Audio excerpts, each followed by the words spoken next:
పెద్ద మనుషులు చెప్పిన నిర్ణయం వాడైందే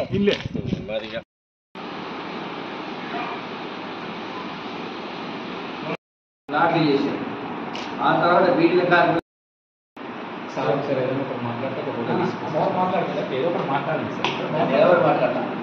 కూర్చొని మాట్లాడాలి, కూర్చొని మాట్లాడుతున్నారు. రాష్ట్రంలో రెండవ రాజధాని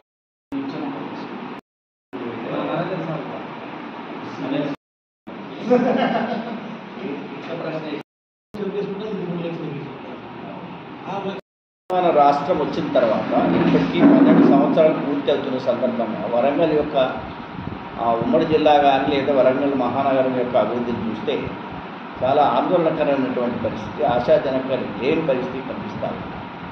వరంగల్ ఈస్ట్లో పూర్వకాలం నుంచి అనేక ఇండస్ట్రీస్ ఉండేవి, అవన్నీ కూడా సమసిపోయింది. ముఖ్యంగా ఆదిత్య మిల్లు మన ఉమ్మడి రాష్ట్రంలోనే పోయింది. ఆ తర్వాత ఈ బీడీ కార్మికులకు ఉండేటువంటి దాని కనీసం 15-20 వేల మంది మహిళలు పేదవాళ్ళు పనిచేసుకునే బీడీ పరిశ్రమ కూడా పోయింది, తోల పరిశ్రమ పోయింది. ఉన్న 350-400 మంది పనిచేసే జైలును కూడా కూలగొట్టిపోయింది. దాన్ని తాకట్టు పెట్టుకొని అప్పులు తెచ్చుకున్నారు. ఈ రకంగా వరంగల్ చుట్టూ ఎలాంటి రింగ్ రోడ్డు కాకుండా, అవుటర్ రింగ్ రోడ్డు కాకుండా, ఇన్నర్ రింగ్ రోడ్డు కాకుండా, ఈ వరంగల్ ఈస్ట్కు ఉన్నటువంటి రహదారులను విస్తరించకుండా, అక్కడక్కడ ఉండేటువంటి జంక్షన్లను అభివృద్ధి చేయకుండా ఒక పురాతన సిటీగా ఉంచడం కరెక్ట్ కాదు.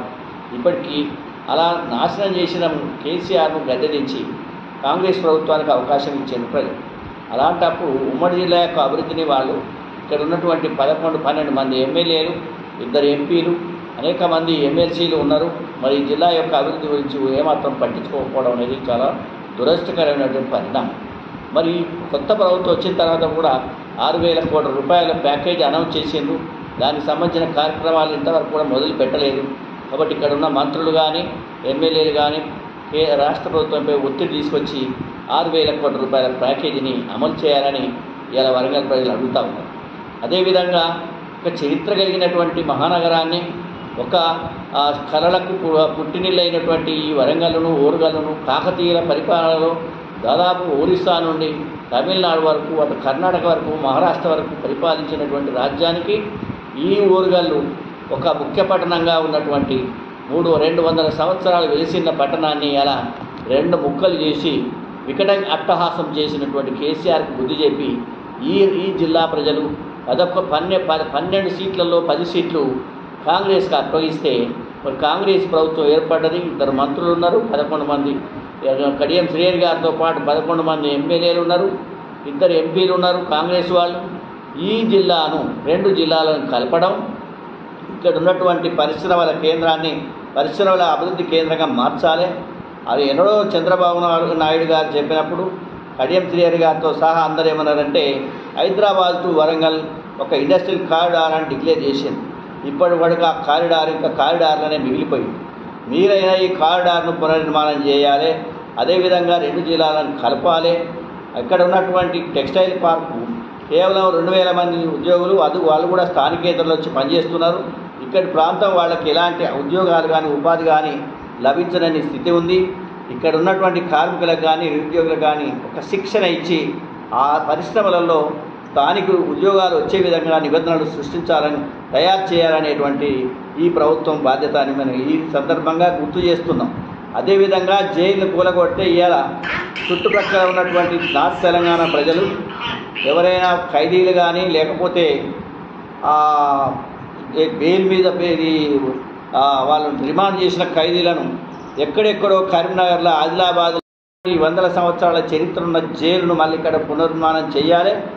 మరి అలాంటి జైలు నిర్మాణం చేయడం కష్టమే అయినప్పటికీ కూడా ఒక రూపం తీసుకొచ్చి పెట్టాలి. పూర్వం జైల్లో మనకు తివాసీలు నేర్పేరు, ప్రపంచానికే ప్రఖ్యాతిగాంచిన తివాసీలు, జంపకానాలు తయారు చేసేది, సబ్బులు, అదేవిధంగా సోప్ పౌడర్లు అవన్నీ తయారు చేసే స్థాయిలో ఉండి ఖైదీలకు ఒక జనజీవన స్రవంతిలో కలవడానికి కావాల్సినటువంటి విజ్ఞానాన్ని నేర్పించినటువంటి జైలును కూలగొట్టిండ్రు.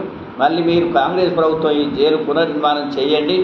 అదేవిధంగా వరంగల్, హన్మకొండ జిల్లాలను 2 కలిపి మొత్తం భారతదేశంలోనే దక్షిణ భారతదేశంలో కేంద్రంగా నార్త్ను సౌత్ను కలిపేటువంటి ఈ సిటీని తప్పకుండా ఒక కోయంబత్తూర్ లాగా, ఒక పూణేలాగా లేదా నాగ్పూర్ లాగా అతిపెద్ద నగరంగా తీర్చిదిద్దే విధంగా ఇతర దేశాల నుంచి కూడా ఇతర రాష్ట్రాల నుంచి కూడా పెట్టుబడులు వచ్చే విధంగా హైదరాబాద్ తర్వాత రెండవ అతిపెద్ద నగరంగా ఎదగాలి.